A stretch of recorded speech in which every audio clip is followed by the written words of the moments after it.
Хүзүүн дээр үүссэн үрчлээний талаар ярилцъя. За нэгдүгээр энэ үрчлээ хэрхэн үүсдэг вэ? Байнга давтагддаг хөдөлгөөнөөр нэмээд бид нас ахих тусам коллаген алдагдлалд ордог. Энэ хоёр нийлээд биднэрт эдгээр гүн үрчлээнүүдийг үүсгэдэг байна. Орчин үед бидний хүзүү болон цээжээр үүсэж байгаа үрчлэгийг техник гэж нэрлэдэг болсон. Юу гэсэн үг вэ гэхээр технологитой холбоо хамааралтайгаар бүгдээрээ утсыг ингэж байнга оруулдаг. За ингэж суугаад ажиллая. Энэ завсраа ямар ч хөдөлгөөн хийхгүй зөвхөн энэ үрчлэгийг үүсгэсэн чигтэл олон цаг зарцуулаад суугаад байгаа учраас за эдгээрийг техник гэж нэрлэдэг болсон. Гинт гүнзгий болчихлоо, гинт ийм болчихлоо, арай ч юм байгаагүй юм да гэсэн асуулт танд байвал асуултын хариулт ч гэсэн танд байгаа.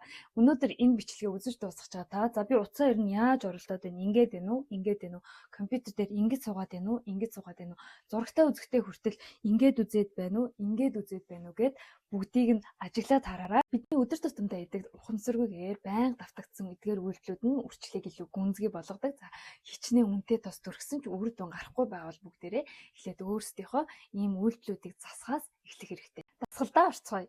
Эдгээр дасгалуудыг та босоо суугаа альч байрлаас хийх боломжтой. Амьсгалыг аваад гаргаад мөрийг доош нь дарлаа. Баруун чих, баруун мөрлөө. 5 4 энэ зүүн талаар ирж буй сонголтыг анзааръя. 2 1 одоо хамрын үзүүрийг таад руу явуулаад 5 4 за духан дээр үрчлээ үсгэхгүй цээж мөрийг суллаад амьсгалыг аваад гаргаад 2 1 үндсэн байралтаа ирлээ. Зүүн чих зүүн мөрлөө 5 4 3 амьсгалыг аваад гаргая 2 1 хамрын үзүүр таад руу 5 4 3 2 1 үндсэн байралтаа ирлээ. Дасгалыг дахиад 2 удаа давтаад хийгээрэй. Гарыг хойноос солбоод мөрийг доош нь дарлаа. Эсвэл тохоогоор солбиж бариад мөрийг доош нь дарна. За амьсгалыг авч гаргаад эрүүг таад руу явуулаад 5 4 амьсгалыг огт төгжихгүй духан дээр үрчлээ үүсгэхгүй мөрийг доош нь дарлаа 2 1 үндсэн байралтаа ирлээ.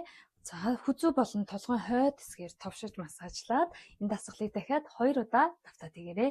Хүзүү нурууны хойд хэсгээр өөртөө массаж хийн. За та гараа явуулаад хаана их зангирсан байна, хаана их өвчтөө байна. Тухайн хэсэг дээрээ цаг гаргаад өөртөө массаж хийж заншаарай. Нүүрэнд түрхэж буй тосоо хүзүүнээсээ ч гэсэн битгий харамлаарай. Аль болох өдөр болгон өглөө оройн цагт хүзүүн дээрээ тосоо түрхээр нарны тосоо ч гэсэн түрхэж хамгаалаад явбал за энэ хүзүүний үрчлээ ч гэсэн бүдгэрэх боломжтой байдаг байгаа.